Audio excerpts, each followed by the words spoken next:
Hello, everyone, and welcome to Inspiration, a TV show that focuses on inspirational people doing inspirational things. My name is Devin Nakasone. I will be your host today. Just to catch me off guard, I don't want to restart the show, so I forgot to turn off my cell phone. So important. You gotta turn off your cell phone. Anyway, we're gonna do that right now. In fact, I'm gonna turn it off. But excuse me. And so, anyway, welcome to Inspiration. I always say this, and it's because I take very good pride and very much pride in this TV show because we always bring on the best guests. And today is nothing short of that. I have never met them until today, and I'm so glad they're here. Two beautiful ladies. I have from Families in the Fire, I have Laura and Caroline. Thanks for coming on. Thanks for meeting here today. I know we had to readjust some scheduling and stuff like that because we had a gig, but thank you so much for doing that. And Families in the Fire or Zachary's Closet. Correct. This is a 501c3 nonprofit. Founded by you, right? Is that correct? Well, it was my idea, but we founded it together. Okay, and what is the relationship here? Well, several years ago, Families in the Fire was founded in July 2009. And that's as a result of having a personal experience with a family member who had been addicted to using drugs. And through that experience, it was very devastating for our family. It was very difficult for us, and we were kind of at a loss in terms of looking for support and how we could, come together and support one another and get through it as a family. And so at the time, my mom was writing a blog. And her blog was sharing her struggles and her feelings and what was going on. And I said to her, you know what, why don't we form an organization where we can reach out to other families or other individuals who have family members addicted to drugs and come together, network, and inspire one another by just simply letting each other know that we're not alone. And that's really how Families in the Fire started. That is awesome. I really can relate to that. A former addict myself. Everyone knows my story. I am a 10-year meth addict, and man, before that, I'm a leukemia survivor. Wow. So, can you imagine what my parents went through? Oh, yeah. Believe it or not. Yeah. On the last month of chemo, I wasn't even done chemotherapy yet. The last month of chemo, I started using ice. Oh my gosh. So I was basically, I never graduated high school. I was basically, from a 3.8 student, I went to 0.0 in just like that.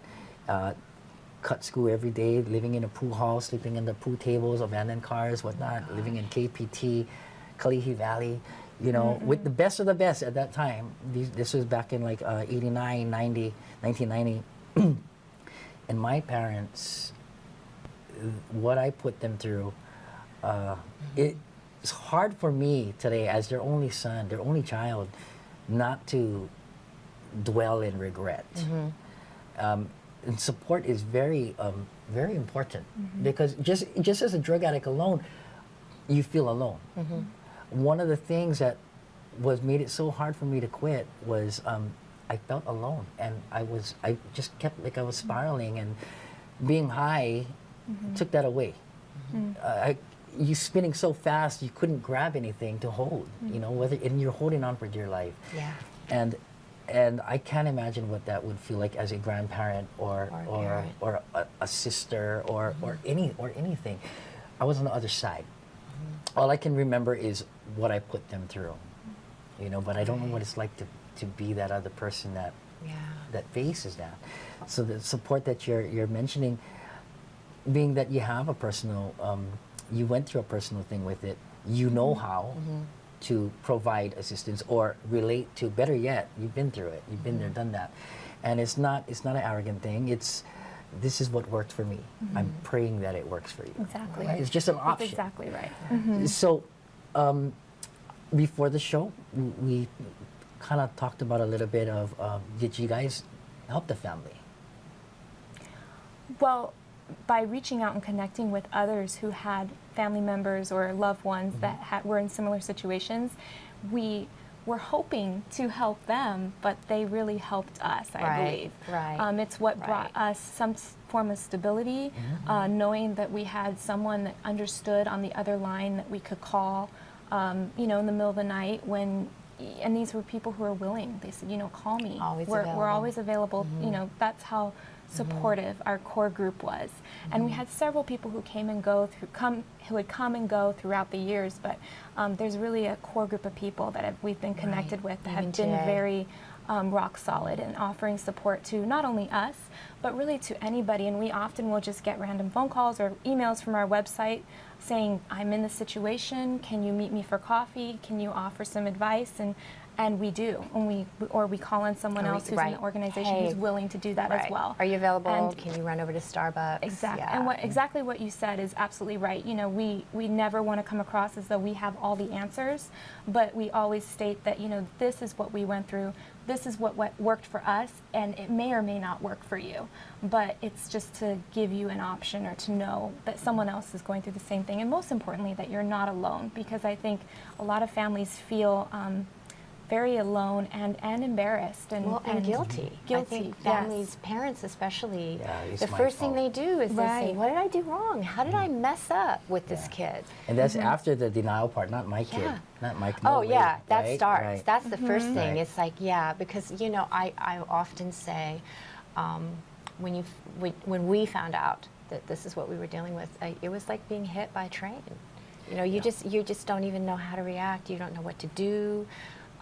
And I'm a researcher, so I jump on the computer, start researching everything and checking everything out, calling everybody I can call, you know, and that was all good. But in the end, in the long run, the biggest thing you learn is that there's really nothing you can do. You have to just focus on what's positive for you. You can't make decisions for somebody else. So the important thing is to love them and let them know you're there, but not try to like fix things or, you know, cover up for them, or, you know, it's a very, very hard decision. And so many times when people would come to our support group meetings, we would say, like you said, like she said, this has worked for us. You know, I would never tell somebody to do something, you know, give them advice, because they have to decide what's best for them. But it's a hard thing to do. Yeah, well, I'm trying not to be emotional, but it, you know, it's these stories, and I hear them a lot, and it's that open mind that never lets me get jaded. I mean, every story there's someone suffering or someone that has suffered, and you know, today. I would love you guys to meet the clinical director, or actually he moved up in position, Jeff Nash, you know, Habilitat. Oh, I know Jeff. You know Jeff? Have you ever gone? Jeff. Have you ever gone there and spoke? Yeah. You did? Well, we didn't not speak. to the. We met with Jeff. Not to the residents. No, not to the residents. You got to go there and speak to the residents. And his birds. So it's something that I've done twice. We just hosted their luau for the. What was that, Charlene? Like the third or fourth year? Third year? Third year. We just hosted their annual luau. Yeah, Jeff is great. Jeff is the man. He's I great, love that man. In fact, he came on and did an hour show with us. Did he? Yeah, we had to have him on. He's awesome. And one of the biggest joys I have in my life till to this date is feeling like family there. Have you been at the property? We have. Isn't it beautiful? It's beautiful. That's why you saw the birds, right? Oh, yes. So every night they have a meeting of the day, and our band goes there and plays as well. After they do the luau, we celebrate with them because they work so hard, these guys. And one of the biggest joys I have is speaking at that address, which is the Habilitat property, and watching the residents' minds click. You know, and I think you guys would be perfect there, just because of the healing. You know, the closure of saying, okay, you know, yeah, I did it. I don't want to do it anymore. I'm here for a reason. I want to move on. You know, so one of the things is what life do you have after you do all of that? And I'm sure that whoever is that personal part in your life that where you got your experience has moved on or is moving on to bigger and better things, and that's like the great part of it. I mean, that's what makes quitting successful. Right. Is that part? But you gotta hold on, and support is so important. The correct support is so important. And the great thing is we're all human beings, so we all have the common interest in everyone needs love, everyone needs Right. attention, everyone feel wanted and needed, Important. and everyone needs to be forgiven. And without that love, you cannot forgive. That's You know, right. and through forgiving, more love grows. Yes. We know all of this. We do.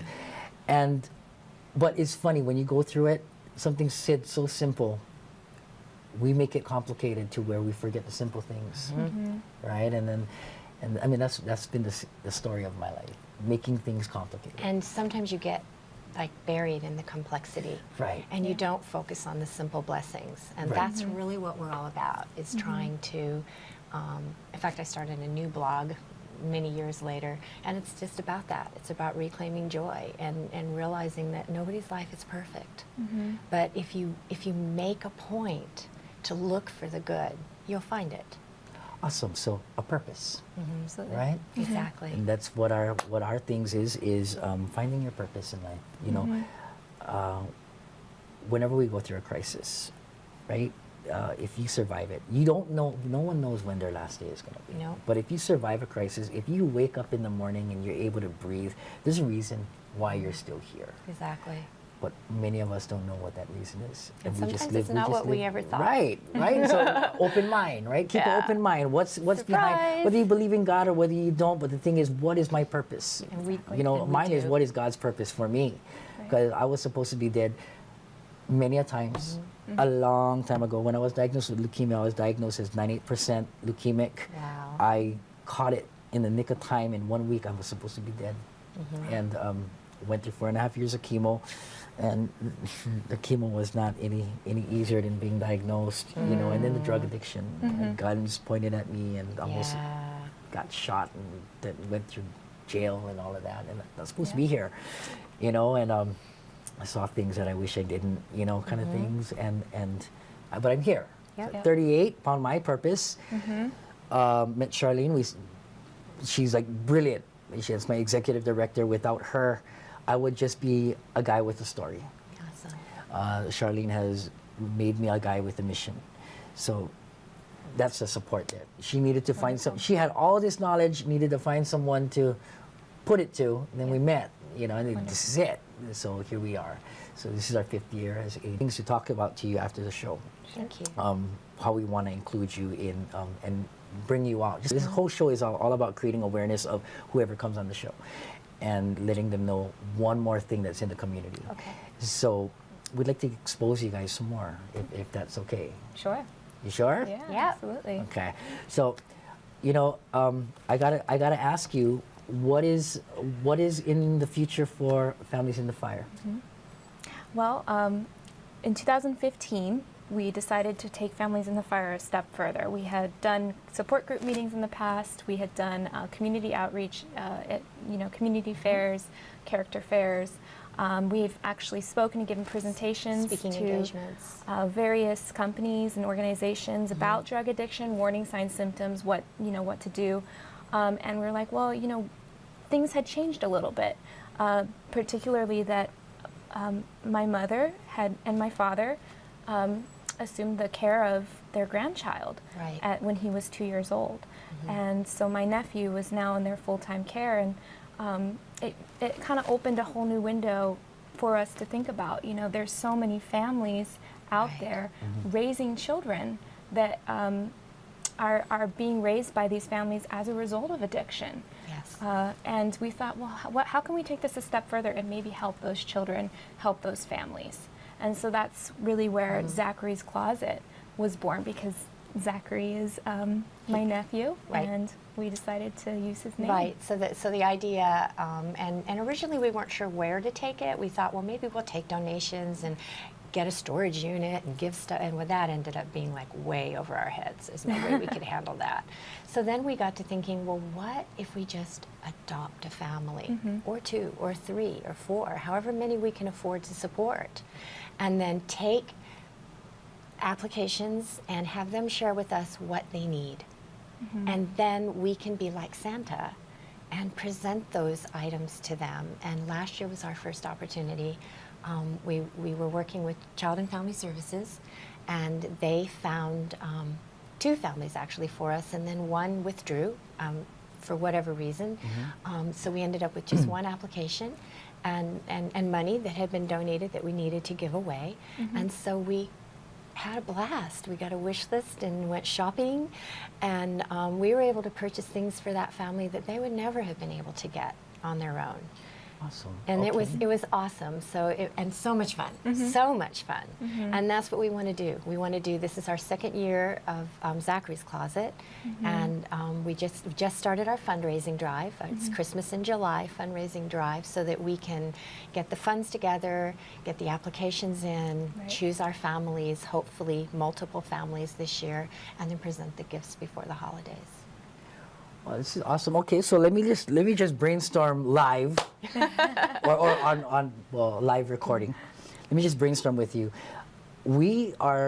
Prayers on Wings is launching a new program. It's called Empower You. So that's our Prayers on Wings, just like Okay. inspiration. So we're launching a program called Empower You, and we do a lot of fitness things together. Oh, good. Okay, so I consider him one of the best trainers, or maybe the best trainer in Hawaii. His name is Ki Vong, and he's very inspirational too.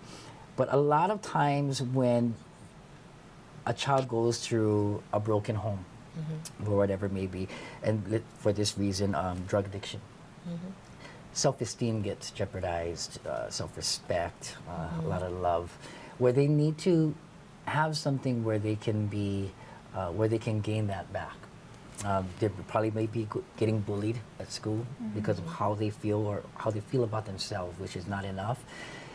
So we created this program called Empower You for the reason of working with at-risk teens, to give them another program.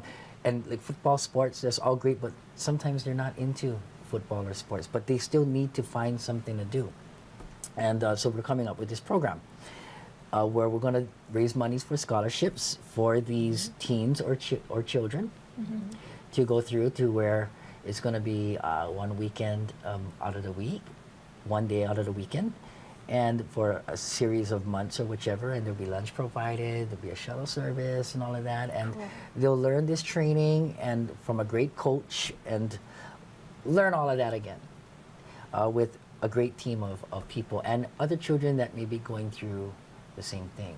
So Nice. we are looking for applicants of children that need this program. Okay. So maybe we can even click our heads together for maybe Sure. that. If they were looking for an extended thing out of the Zachary's Closet, and the families wanted their children in that, or maybe even it can be a Definitely. family thing to where because Key does a lot of family events to where the whole family will come out and work out together. Sure, that's And, neat. and in fact, Charlene, do we have the commercial ready? In fact, we'll always run one commercial so we can kind of kick back. But this is Ki Vong, and this is my fitness group that goes with him, a bunch of friends. I call them my family. And this is what we do for fun. If we can roll that from Ki Vong of Ki Fitness Hawaii.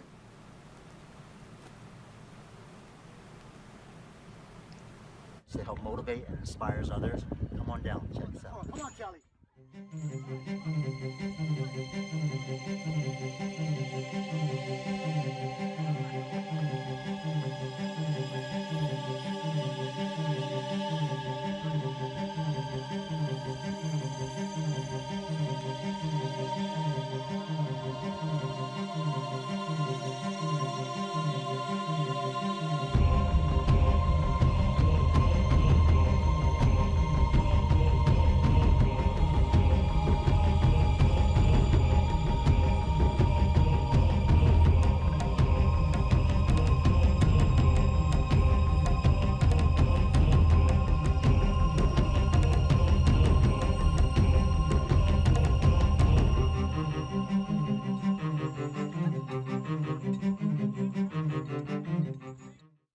But just we like worked thinking. out. So that's a commercial. So we Yeah. worked out with Ki Huang on how we would incorporate him into our program.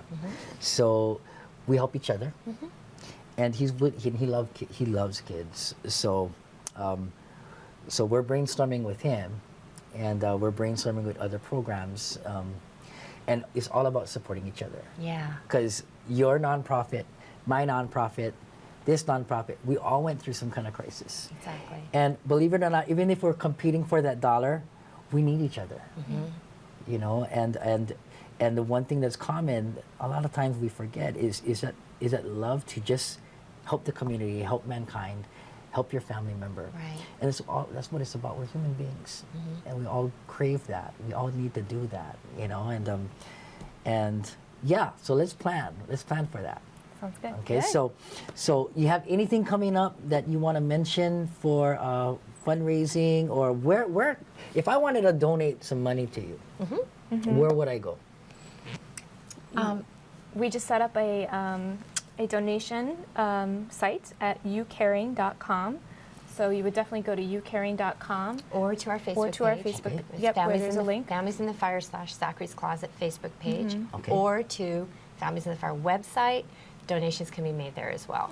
Okay, So it's perfect. just www.familiesinthefire.com. Okay, so we got that, familiesinthefire.com, and like them on Facebook. You can do that too. And share your thoughts, your comments, or anything. Ask Absolutely, questions yes. because you love, that's what you guys Yeah. do. You guys Yeah. love to share that, right? Absolutely. So Facebook page, website, and we're going to try and flash it. If we don't flash it, you can contact Charlene, and she can give you all the information. And of course, I didn't say it earlier because my phone was ringing, but we always like to thank Olelo Channel 55 for having us do our show here. And Olelo is also a nonprofit, Right. and they just love to let the community speak. That's their whole thing. And 55 is an inspiration channel, even though there's a lot of I watch it sometimes. You guys watch it? Sometimes. Sometimes. Are you guys lying? No, I No. watch it sometimes. Just joking. I'm not. You guys wouldn't lie to me, right? Okay. But Channel 55 is the inspiration channel, and then they got a bunch of other channels, but this is the one. If you ever get a chance and you talk to the staff and have them show you around. Is this your Yeah. first time in the studio? Yes. You will trip out on the size of this studio. They have Yes. actually a concert hall right there where you walk past it to where you can actually have a concert. You can actually have a whole party in there and film something live. Wow. Whether it be, and you just need a camera crew and stuff like that to run your own cameras. It's one of those big ones. Okay. But they have a meeting room in there and all of that, and please, I want to tell you guys, if you ever want to come back on the show, please contact us. If Okay, there's a thank you. family that wants to share their story or whatever it needs to be, if you guys have something coming up or any news, any brand new news, please do not hesitate to call us. Okay. Okay, because love it when we have success stories and Yeah. and growing, and to share that again. Yeah. So another organization we work closely with is the Hawaii JCs. So gotta hook you up with them because Okay. they work with a lot of families too, and they just do so much. So No, that would be great. yeah. So We'd you know love the to do Hawaii that. JCs. Yes. Are you in contact with them already? No. No, not yet. Weinberg too. Weinberg. We got contact for that. We got numbers and stuff. Yeah. Because they give away that. You remember the one we got? Yeah. They gave it. So you never. So any new nonprofits, right? Yeah, they just couldn't have gotten it before, I think. So if you never, No. we were blessed that. Oh yeah, get in touch with Midweek because that's what really opened our doors. Okay. And we can give you some numbers for that. But Sure. Midweek, they're so in the community, and it was through Midweek, which is what got us recognized for the Hawaii JCs. To the Hawaii JCs, I won the 3 Outstanding Young Persons Award, which led to the National Award of the 10 Outstanding Young Americans. Wow. And in that, I got to meet some awesome people. In my class was John Cena, Nathan Osman, from the Osman family, Nathan Osman, and all of these wonderful people and doctors and scientists and businessmen Neat. and the JCs, awesome. for what they do. They crave inspiration. That's what they need to eat. That's their food. You know, so they're great. The Weinberg, those guys saved our necks. We were down to like $18 Yeah. in our wallet. Yeah. And all you need is to be a legitimate nonprofit, which we know that you are. Right. And these guys too, the guys that scout for the nonprofits, all it takes is that you're legitimate and you haven't won it before. Because of them, when we were down to our last $20, we got $10,000. Oh my Wow. goodness. Okay. Was it 10,000? Wow. Yeah. Yes. Yeah. And you know, it sounds like a lot of money. It sounds like a lot of money, but $10,000. I mean, we launched some programs with that. Yep. It definitely saved us from falling on our Yes. face. We were already like that already. That's Dirt amazing. doesn't taste good. I know. Yeah, dirt doesn't taste good. So, they saved us. So we gotta give you some numbers. Okay. And then, did we apply or did they find us or how? Found us, remember? I They told you found they us. called and you were like shocked. Yeah, was that one of the times I cried? Yeah. I cry like a lot. I cry a lot. Yeah, but that I was. thought it was a crank call. Huh? You thought it was a crank call? Yeah, because somebody just called and saying they're going to give you a grant for $10,000. That's right. Kind That's of like right. how you found us. Yeah, well, kind of like that. Yeah. Yeah, and isn't that like one of the great things of Yeah. having a nonprofit is you just don't know what's going to happen. Exactly. I was And then like, your heart is so I know. open. We got this email. I'm forwarding it to you. Yeah, Yeah. So we were like, okay. It's good. So, So we can thank consider you. ourselves as family. Thank you. And definitely we will be in touch. Okay. And please, because we are busy, this is just one part of our lives, and it gets kind of crazy sometimes. But Yeah. please, if we don't, please contact us. Okay. And let's make that promise. Okay. And so, Families in the Fire, make sure you find them on their website, or you can like them on Facebook. It's Right. always great to like them on Facebook Right. because social media kicks butt. It does. So let's does. do that. So And our on behalf of Olelo Channel 55, my name is Devin Nakasone. This has been Inspiration. Thank you to our two lovely ladies from Thank Families in the you. Fire. We are out. Thank you. Thank you.